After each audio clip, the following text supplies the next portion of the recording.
Welcome to the Wish I'd Known Then podcast, where we focus on how authors found success, looking at strategies that have taken them to the top of the bestseller charts, as well as what they've learned from their mistakes. Because being an indie author is more than knowing the latest marketing trend. It's about being innovative and creative and learning from your mistakes. Welcome to the Wish I'd Known Then podcast. I'm Sarra Rosette. And I'm Jamie Albright. And this week on the show we have Ines Johnson. Yes, we do. And it's so good, y'all. It's so good. You're going to love it. You're going to love it. She's so smart. I love being around smart people. Like I love having a conversation with some people or ask them a question and then just letting them answer. Mm-hmm. It's so good. And that's what this episode is a lot about. So yeah.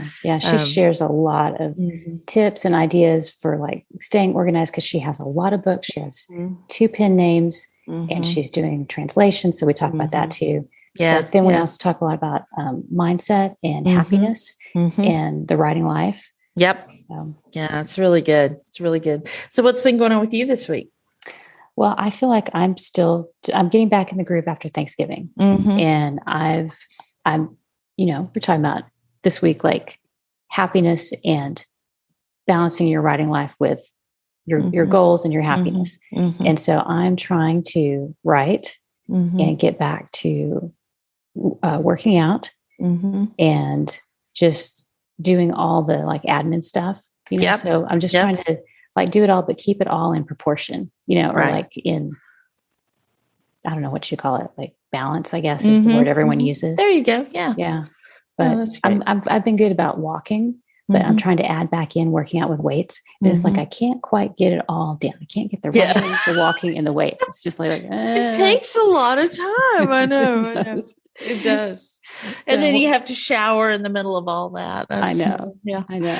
Just got a basic stuff there. So what about you? What have you been doing? Well, it's funny because last night I messaged Alessandra Torrey to ask her something, and she asked how I was, and I said, great, just trying to recover from Thanksgiving. She said, I feel this so hard. So I think we're all feeling that, but I have done a lot of consulting this week because of my special, and it has been so fun, y'all. I love it so much. I always think, I hope I have something, and it's just been so fun. I've enjoyed every minute that I've done it. And so that's taken up a lot of time. Yesterday I did 3 in one day. So that was a lot. Like I was exhausted last night.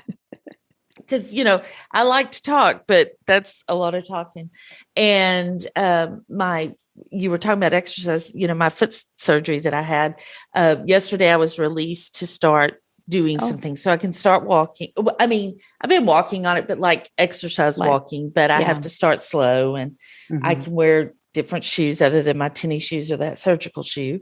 And the biggest thing is I can go barefoot, which it's awesome. Like I never wear shoes at home. So, that's unless I wear house shoes.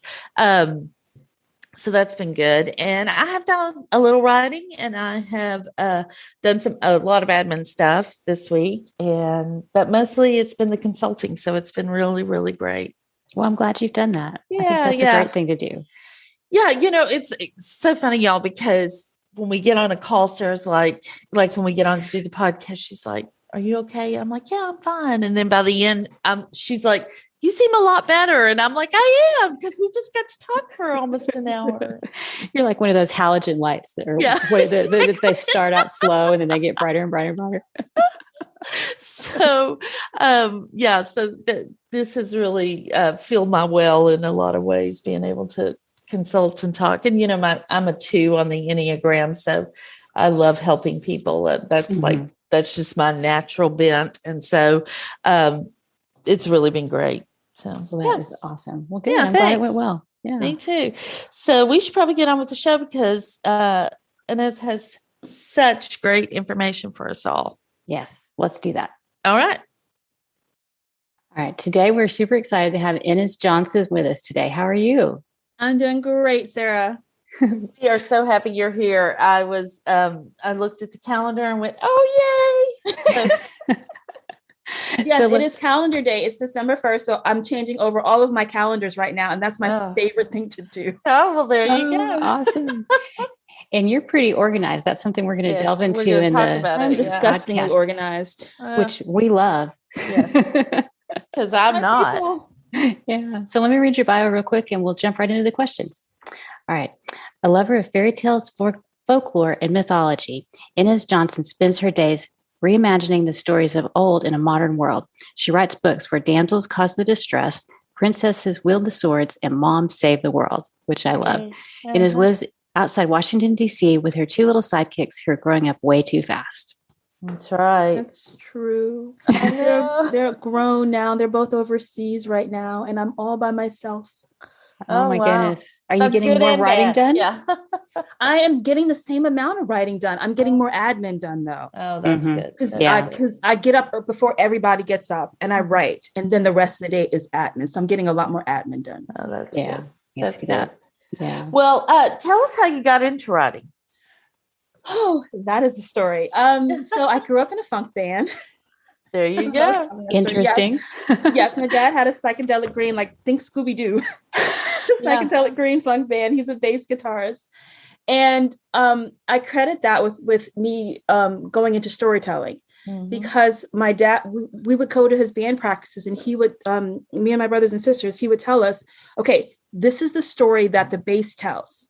And then this is the story that the keyboardist tells. And this is the story that the vocalist tells. So that was my first introduction to story, watching everyone play their own individual parts and then hearing how they all came together. And I think that was just formidable for me because I looked at everything else in the world in terms of stories and its parts. So I started there. My dad told me I couldn't be a singer because I didn't have the talent for it. Whatever. I was in one high school play anyway.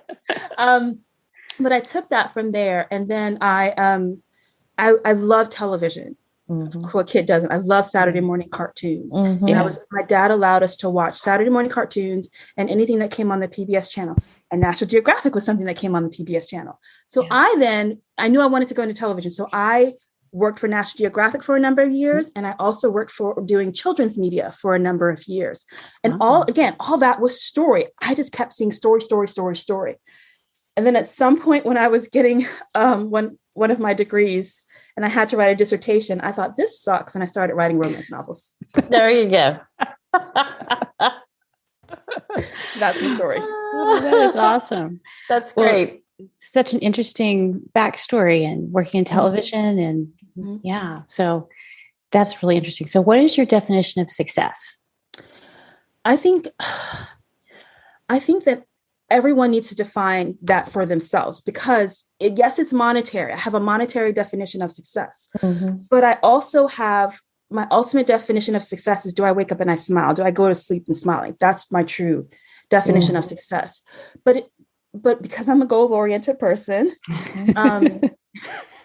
I like for there to be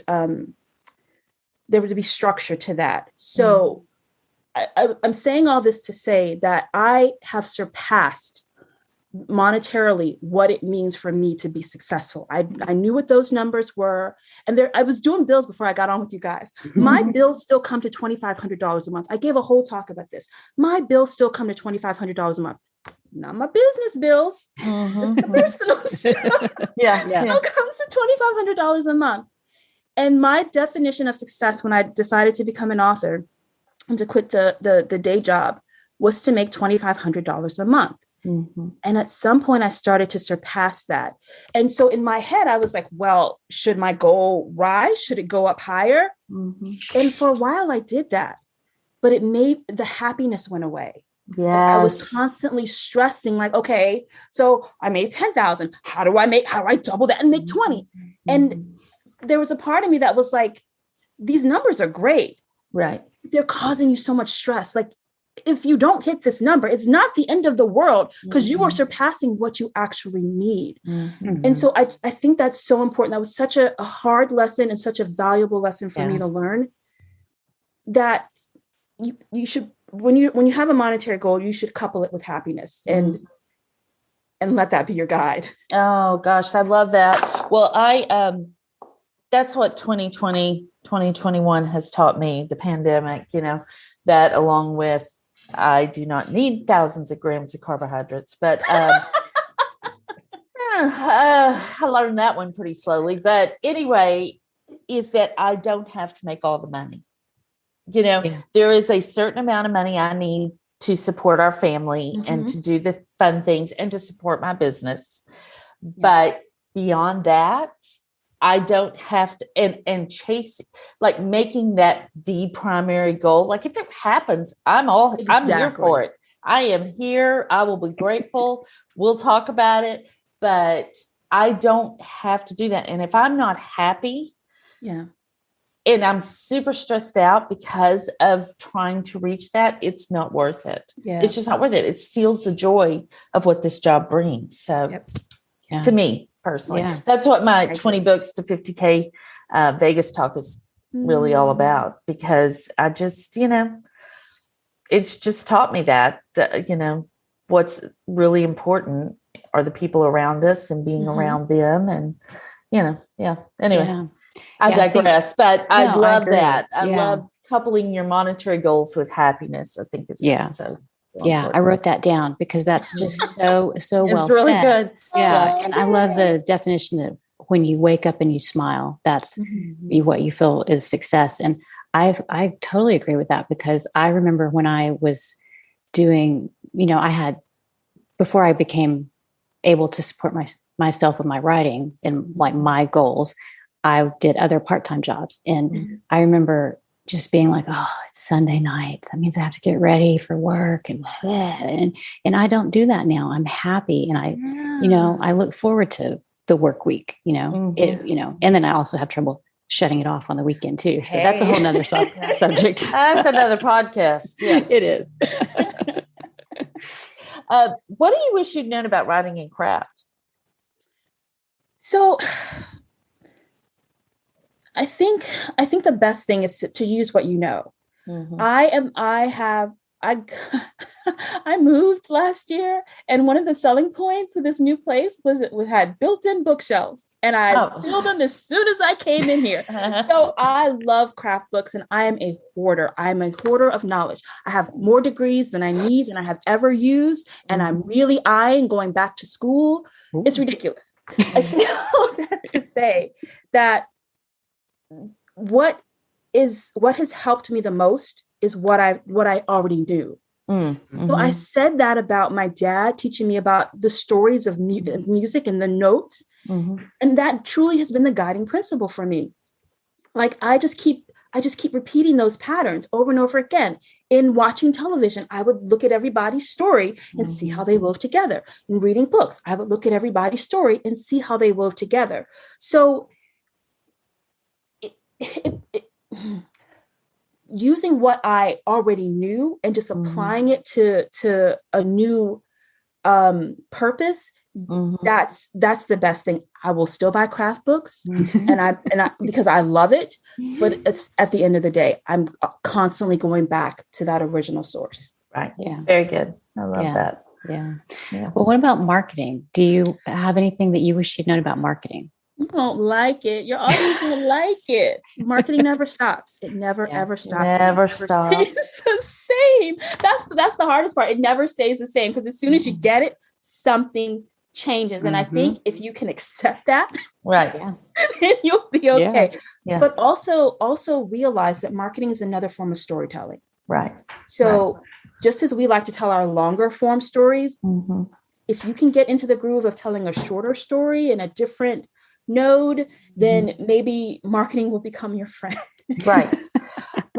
And not take it personally when things change. That's a big thing too, because I see that a lot in the community, that when things change, everybody starts taking it personally, like somebody's out to get them. And that's not the case. It's just how it is.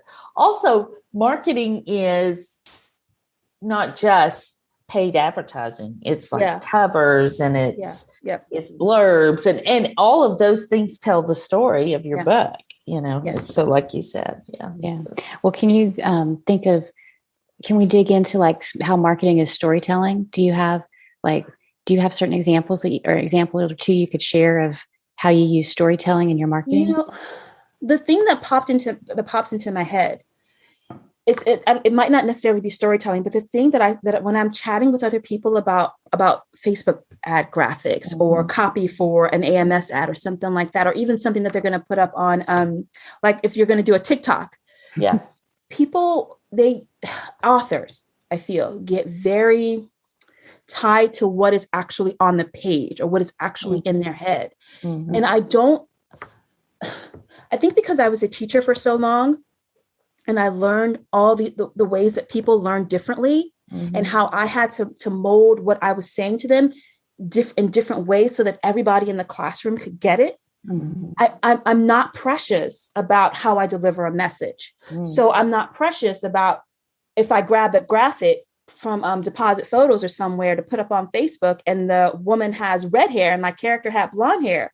If it's an eye-catching image, that's what you use because you're trying to convey, you're not conveying hair color probably in your book. You're trying to convey an emotion. And if a woman has there's this gorgeous image of a girl laying on a huge white wolf. Like, how often are you going to get something like that as an image? You're not. And just because she has black hair and not red hair, are you really not going to use that when that totally conveys your story?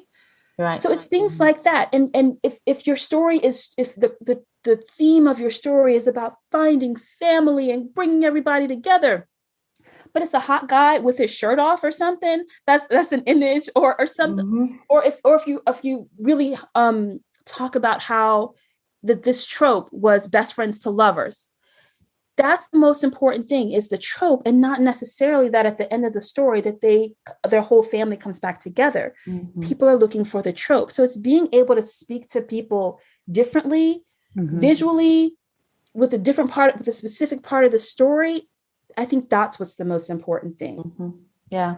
And speaking of TikTok, I think TikTok is great because it has made me figure out how to tell my story differently and shorter and be more concise. And sometimes I can't do that. And then it makes me go back and look at the book and go, wait, did I get off track somewhere? Because I can't boil this down to a 8-second, 15-second little blurb thing. And so it's made me have to really dig in and find those pieces. Like yesterday, I did one specifically, and I did kind of give away something that I normally wouldn't have.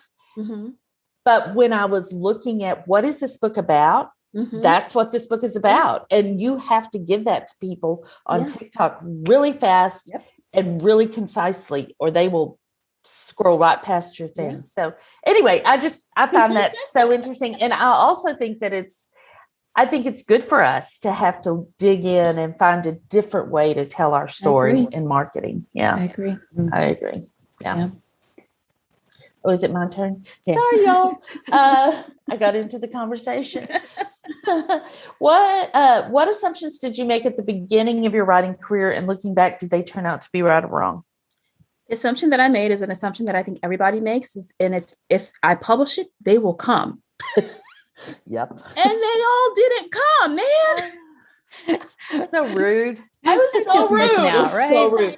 I remember the very first book that I published was December 2014. And I remember I was on a forum, on one of those Yahoo forums. You remember those? And I had asked, because I had no idea what to expect. And I was asking questions along the lines of, what should I expect? And someone said, I made $20 in all of 2014 from my books. And I was like, bet, because I'm goal oriented. I was like, I make more than $20. I have arrived. Yes. And I did. I think I made $100 that first month. That first book was like a 99-cent book too. And I made $100 and I was slap happy. But here's what I realized, because I recently relaunched that whole series and I made way more money. So I realized that, one, if you publish it and everybody's not going to come, but also I feel like release day is kind of a myth. Not even so much a myth, it's like a unicorn. And what I mean when I say that is that so many authors focus on just the release day. How do I do on release day? Do I get the ranking? Do I get a certain amount of money? But release day can be any day, because any day you can find a new reader. If they're a reader like I'm a reader, and if I like your book, I'm going to go look for I will stop what I'm doing and I will go and buy all of your books and read them all until I find a new author that I like, and I will stop what I'm doing and go in and find all of their books again. And there's a lot of readers like me. So I've kind of and this was something that wasn't making me happy too. I felt like I had to reach a certain number of rank and money on release date. It was stressing me out. And I was like, I really just want to release it, and I want to go write the next book. And so now I just kind of have like a dance that I do around release day. There's certain things that I do every single solitary release day. I do it and I'm already writing the next book. Like I'm already writing. I've already put up pre-orders for 2022's books, and I'm getting close to writing my spring books. And I've got those releases set. I've got what I have to do for them set, and I'm doing what makes me happy. Get up, smile, write your book. Yay, do some admin, rinse, repeat. So what I wish I'd known is that, they will come, but they might not come on release day. They will come if you keep shouting about your books. Yeah. And that's the great thing about being indie published, is you can kind of almost do a relaunch. You can put books on sale and things that maybe you didn't, that didn't reach what you had hoped. Yep. Then, nothing's ever done when you're indie, the admin's never done, but then your books always can have new life, which is awesome. Absolutely. Yeah, absolutely. Well, awesome. Have you ever made a mistake that turned out to be a good thing? We always like to ask this question because we've all made mistakes. So I feel like I'm a mistake person. Like that is kind of my jam. That is my superpower. I did a talk a couple of years ago for RAM about how I basically failed my way to six figures. Yeah. My motto is fail faster. I don't know what it is about me. You tell me the fire is hot. I was like, oh, can I just touch it and see? Yeah. It's not the best way, necessarily the most safest way to live your life, but especially in terms of business, I'm like, okay, that sounds interesting. Let me try it. I do think things through. I think through as many possibilities as I can. But then once I've thought it through, then I'm ready to go. I'm not one of those who's just going to wait and see, unless it's an Apple iPhone update, then I'm going to wait and see if everybody else's phone crash before I do that upload. Exactly. Right? But for other things in business, I will just jump on things. Because that's one of the best ways that I learn is to watch it happening and to watch what's going right and watch what's going wrong. And I'm a big questioner. I always want to understand why. Why didn't it work? Or more importantly, why did it work? It's nothing that irritates me more than when I have a spike in sales on a day and I can't figure out why. That drives, yay, but that drives me crazy. Yeah. Yeah, because you want to repeat it and you don't know how. Yeah, exactly. I want to be able to repeat the process. And that's what a thesis is going to do. A thesis is that this marketing idea will work. Let's try it and see. Oh, step one, there was a problem. Step two, there was success. Okay, let's try it again with a different process. Like that's how my mind works. So failure is not scary for me. That's great. And I think that's important because we are afraid to fail. Like in our culture, we're afraid to fail, but we don't learn stuff and we don't know what really works and doesn't work unless we fail, unless we try things and sometimes they fail and you go, okay, that didn't work. Why? Yeah. Can I modify it so that it might work later? Or do I need to just chunk it and do something else, And, so I love that. I love that mindset because I am a fear of failure person. Like I'm a risk taker, but I'm also, I do fear failing because I feel like it's some sort of commentary on me personally, as opposed to, that's just I've been in therapy for that, but, but I am seeing that it is just part of the process. If you're going to get better at something, if you're going to get bigger, especially if you're going to level up at something, you have to be willing to fail to do it. Yeah. It's a really healthy attitude. And I'm like Jamie, I would rather not fail, but I do get out there and try things. So I'm more tentative. I don't throw myself in there, but I really don't want to fail. And I think it's just my personality, my background. But I think it's really healthy to just go for it and, see what happens. I agree. Yeah. What about the opposite? Have you ever had something you thought was a great idea and it turned out not to be so great? Yeah, all the time. So I have 2 pen names. I write under Ines Johnson, and that's mostly steamy paranormal and fantasy romance. And then I also write under Ines Johnson, which is clean and wholesome, sweet Western romance, mostly military romance. And I came out the gate doing really well with the Ines Johnson clean romance stories. Again, military romance, wounded warriors on a rehabilitation ranch that had to get married in order to stay on the ranch because romance reasons. And a year into writing all those successful books, I decided that I was going to write royal romance with these billionaires. Man, I still love those stories, but I set my audience up to expect one thing. Yeah. That's what they kept wanting over and over and over again. And as soon as I changed that up, they were like, girl, what you talking about? Right. Yeah. Didn't work. But here's the thing. I have to allow myself to experiment. Like don't tell my audience, but I got tired of writing those wounded warriors over and over and over again. I know. Yeah. Even though that's what they wanted. So I had to figure out, to solve this, I had to figure out, okay, well, they clearly don't want billionaires. They don't want billionaires. But I need to do something else than just be on this ranch. And so I made an id list. I figured out, okay, well, what do you love? And at the top of the id list was Jane Austen. So what I decided to do is I decided to do some Jane Austen retellings, some Pride and Prejudice retellings. And I set it on a ranch and I'm having the best time. Oh, there you go. Awesome. Yeah. So the id list, that's from Jennifer Barnes, right? She did a talk at a couple of different conferences where she talks about there's certain things that just appeal to us. And if we lean into those, there will also be people that will love that. And whatever we love, that's what we should keep doing, right? Yes, I took what I loved with what my audience wanted, and I put those two together. And that worked. Yeah. Very smart. Thank you. Yeah. And there is something to be said for your readers love what you write. And like, if like for me, I know they love 1920s country house mysteries, but after a while, I mean, I love writing those, but after a while I'm like, okay, I think I'm ready to go somewhere else besides a country house. Let's see what else we can do. Can we take what they love and put it someplace else? Twist it just a little bit to keep it fresh and interesting. Yeah. Exactly. Yeah. Well, what's the biggest mindset change you had to make during your career? We've touched on a couple of things, but what would you say? Yeah, we did. We touched on the main thing was the money goals, the money and the happiness. Because I have a lot of friends, and I'm blessed to have a lot of friends who make high 6 figures and some even 7 figures. Like I am blessed to be in their ear and all of that.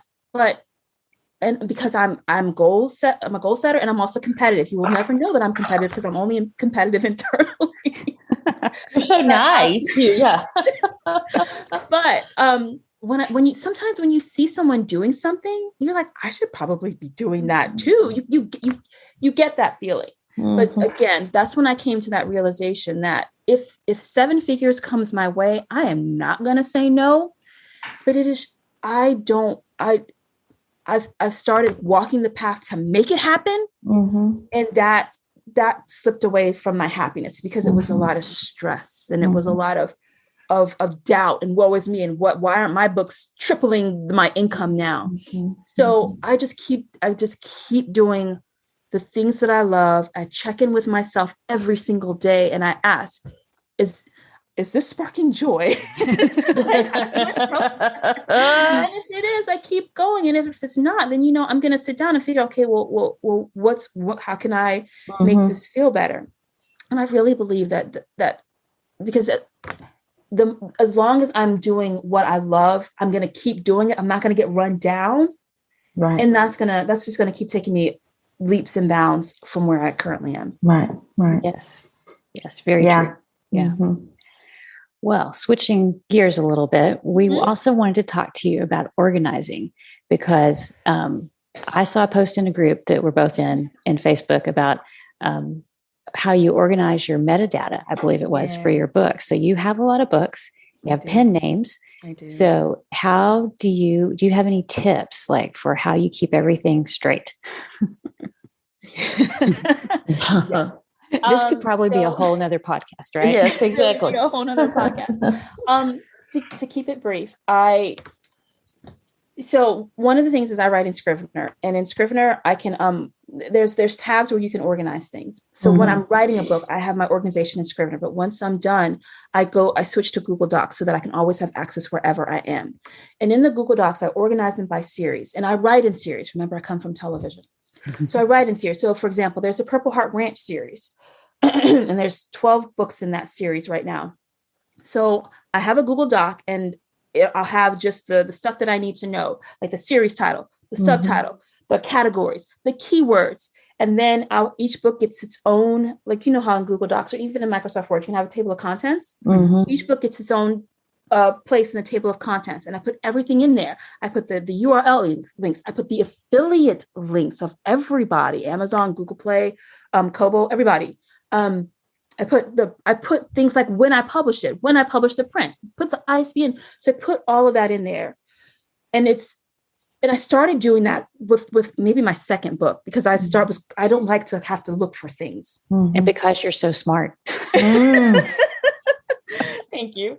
So every single series has this all the way down. I keep my promotions in there too. So I organized my promotions by seasons, because I think in 3 months, I think quarterly.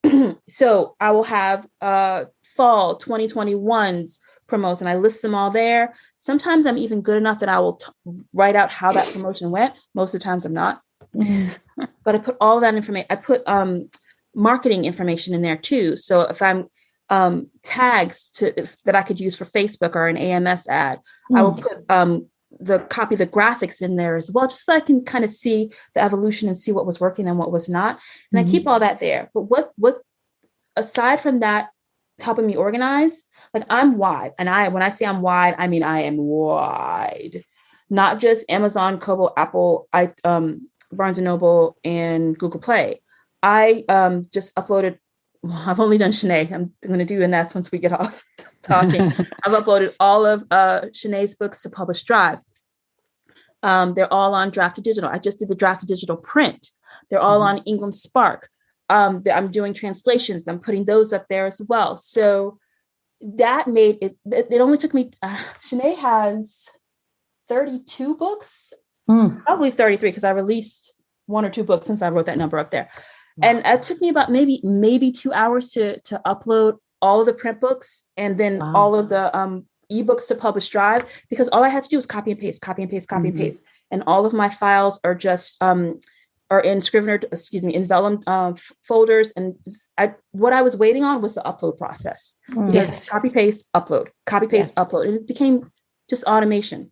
Yeah. That's great. That is awesome. Wow. So when you say you have a document, like a Word, like a Google Doc. So it's not like an Excel spread. It's not a Google sheet. It's just a Word doc. It's just a Word doc. I have friends that use the Excel spreadsheet, but that didn't work for me. The Google Doc worked for me. Yeah, I don't like spreadsheets. They're just not my jam. So I can see the benefit of doing it the way you do it, though, because then it's all you have kind of the table of contents thing on the side, so you can click from one thing to the other quickly. Exactly. I have a blank one that I've shared with friends. I'm happy to send it to you guys, and you're welcome to share it with your audience. Wow, that'd be okay. terrific. That'd be great. We can put it in the Facebook group. Yeah, and we'll put it in the show notes too. So yeah. Thank you. That'd be terrific. Thank you. I would love that, because I realized after my first book that I went to put up the third book. So I was going to change the back matter, in all the books. I could not find my vellum file for my first book. Yeah. Which that's terrifying, right? Oh yeah. Terrifying. Never found it. No idea where it went. So I had to create a new one, and it was not good. I mean, it just took time. I was like, how is that possible? Like, where did that thing go? And it wasn't anywhere. I couldn't find it anywhere. So, I've got chills on the back. I know. It's horrible. So I'm like, yeah. That would be awesome. Oh, goodness. Not super. I do better now after that incident. But before that, I was like, I'll remember where things are. And, of course you don't. So. No. Yeah.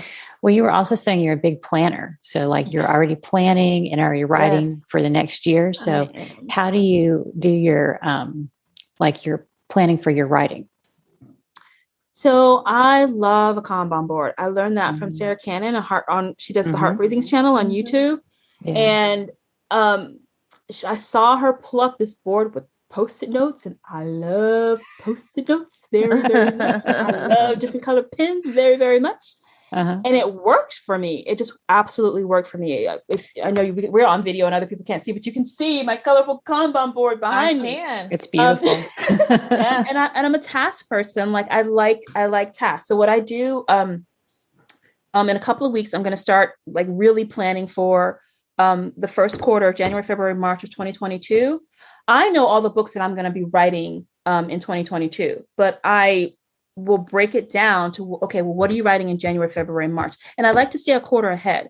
Like I'm finishing, I don't remember. I don't know what I'm writing. I'm writing some book, but it's for next quarter. So I'm a quarter ahead. And so I plan the books. I'm going to plan the books that I'm going to write in Q1 of 2022. And most of those books are going to be released in Q2, April, May, June of 2022. So that's how I like to think about it. But even though I say I know all the books that I'm going to write in 2022, I've learned really quickly, like, don't put that in cement. Don't you dare I will not put up pre-orders past Q1, because sometimes things change. Remember I said I had a failure with the Rebel Royals. I saw it wasn't selling. And so I had to quickly wrap up that series. So I make sure that I'm nimble enough that I'm only planning a quarter ahead. So that if something changes, I don't have like 20 pre-orders up, and now that series bombed. It's not selling, and now I have to pivot. Yeah, so you're not locked in. Yeah, that's really smart.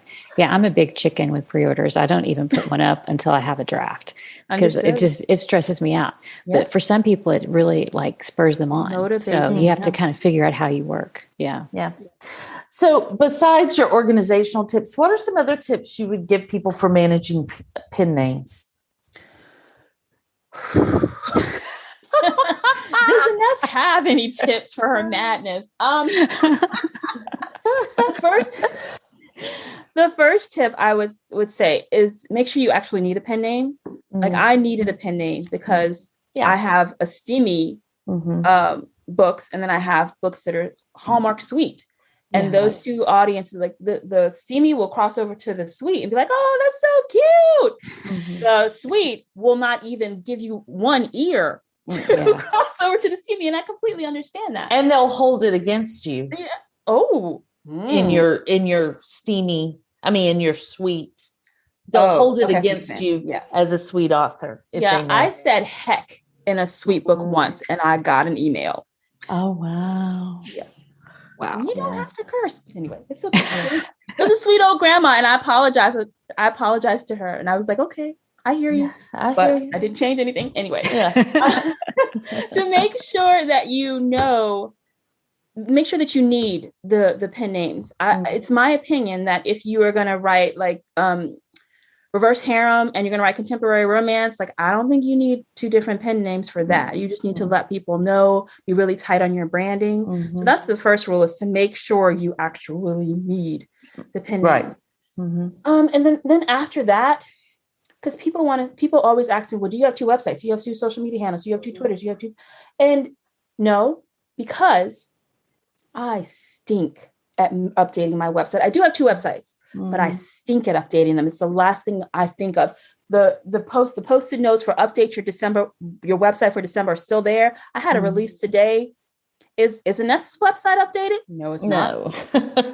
So I know, play to your strengths. I know what I'm good at and I know what I'm not good at. I enjoy TikTok. I've seen you on there, Jamie. I enjoy TikTok. Like I will go and play there. I love doing Facebook ads and AMS ads. Those are fun for me to figure out because it's storytelling. Whenever it comes to storytelling, I will show up.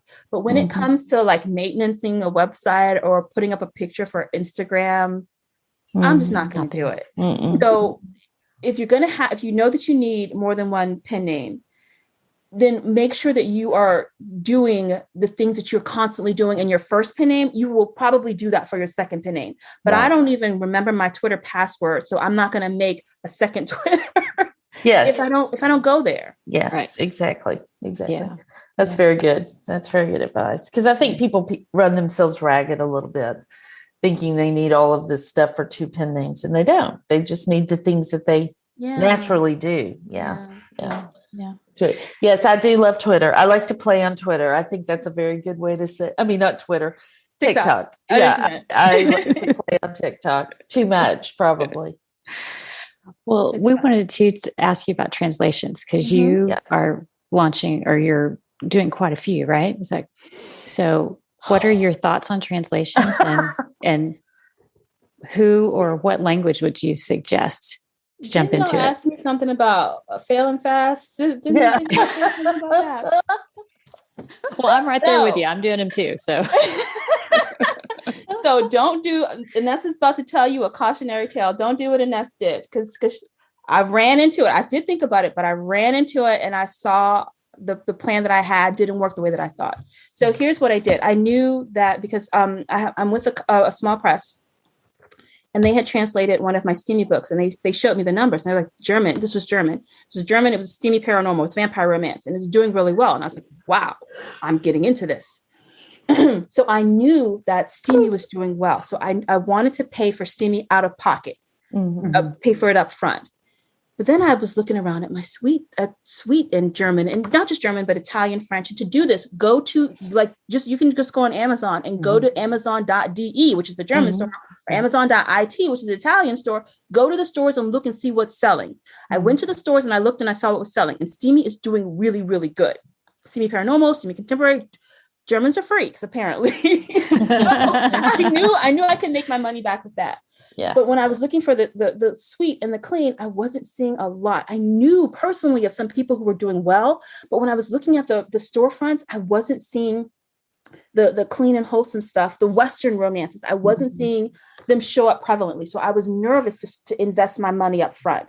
Right. So what I did is I went to a royalty share company, and there's 2 of them. There's BabelCub and there's TekTime, and you can do your research on both of them if you decide to go this route. But I love a process. So I got in there, I jumped in there, I figured out the process of working with royalty share, and I saw that, hey, this is great. I can do German, I can do French, I can do Italian, I can do Portuguese, I can do Spanish. Yeah. You got a little too much going. Yeah. Yes.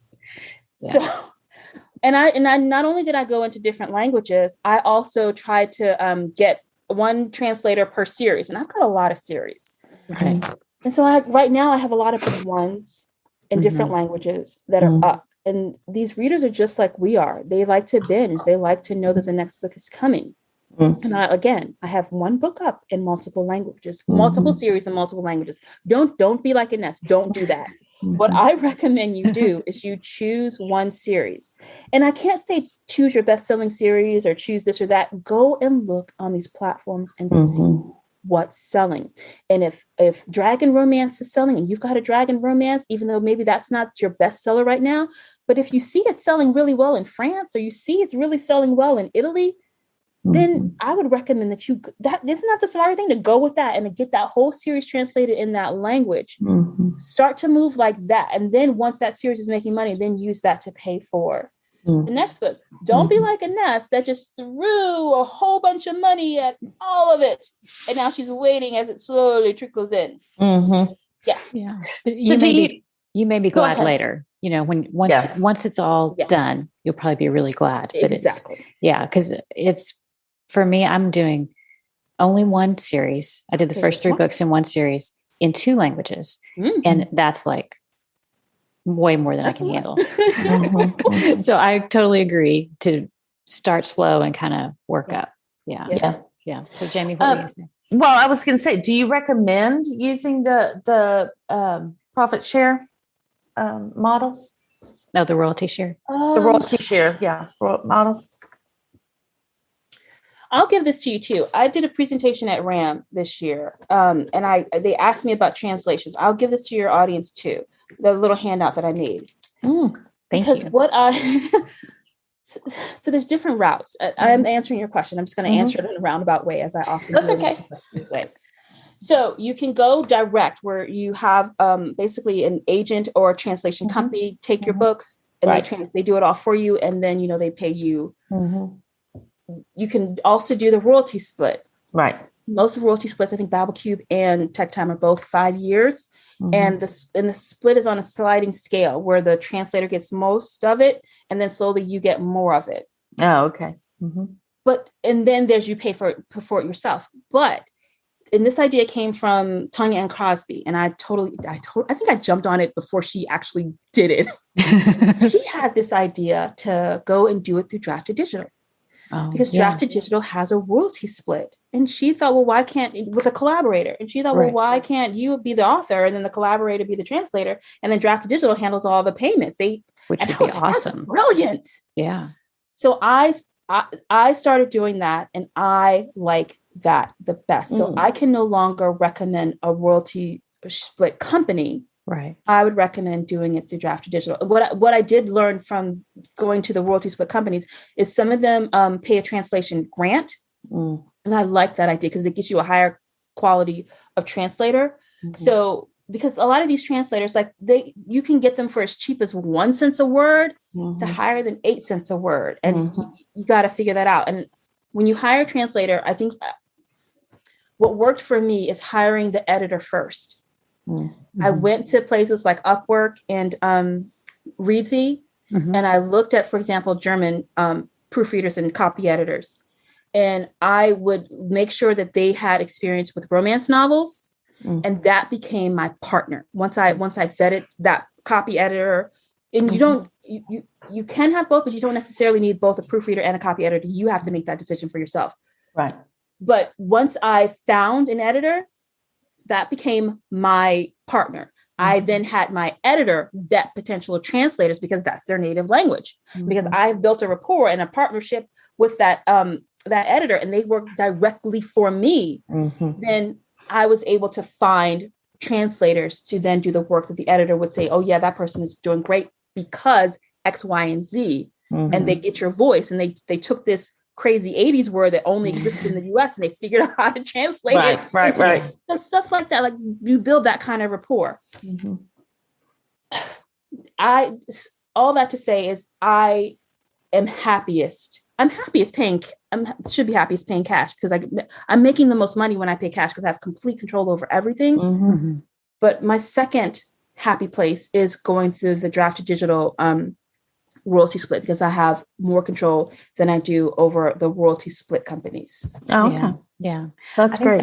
I think that's a really good tip. And I haven't tried that yet, but I think that could be really good. And it's really interesting that you find the copy editor, because in my mind, I was like, I need the translator. And then I just find, or the translator finds the copy editor, proofreader, and handles on that, which is kind of nice because then you don't have to do so much management. Yeah, that can work. But then you're always wondering, did the people I have vet the translator do a good job? Right. So there's it's like a catch-22 almost. Yeah. So that's a really good tip. When you hire the copy editor, with me, I hired more than one translator because I wanted them working on, don't do this again. I was working on more than one, have them working on more than one series. So that's why the editor was my person. Yeah. And they were basically managing the translation. And they were kind of helping you manage all the that's great. Yeah. Exactly. Yeah, that's really smart. Yeah. Yeah. I had to fail a couple of times before I figured that out. But see, now you have a great system. But so now that's really good. That's right. Well, tell us what you think the best thing you've done to set yourself up for success has been. Post-it notes and colored pens, man. There you go. That, and I surround myself with good people. Like, there's drama. We write drama. So there's drama in this industry. And I'm one of those people. Yeah, I'm in my hidey hole. I only come out to talk to certain people because when I see drama, I'm going the other way, or I'm using it in a book. Right. Drama, I'm putting it in a book. I'm not going to tell anybody else, but I will put it in a book. So I really, because you also get that hysteria a bit. This is a scary business, especially if this is where all of your income comes from, and if something changes, it can be scary. So I don't, and that hysteria can kind of just go from person to person to person to person. So I'm just really protective of my circle and who I let into my circle, which, like, if you meet me at a conference, like, I'm happy, chatty, bubbly, I will tell you all the information. Like, I will happily brain dump all of my knowledge. Right. But I will talk knowledge to you. I don't like to talk the drama stuff. I will politely excuse myself and go to the bar. This is business. This is really, really business. And I keep it professional. I will try to make you laugh, but mostly I'm going to keep it professional all the way. Me too. Yeah. And I'm always the last to know about the drama. So that's good. In some ways it can be good. Yeah. I'm like, I didn't know that was happening. So, and that reduces the stress level too. Yeah. When you're kind of oblivious in a way. Yeah. So, It's super good to surround yourself with people that are level-headed and think like you, have the same values, think like you think. You know, it's good to have people that are a little more ambitious than you, because they kind of prod you a little bit. And then it's also good to have people that are like, okay, but do you have to do that? Yeah, like, the question the premise people. Question the premise people.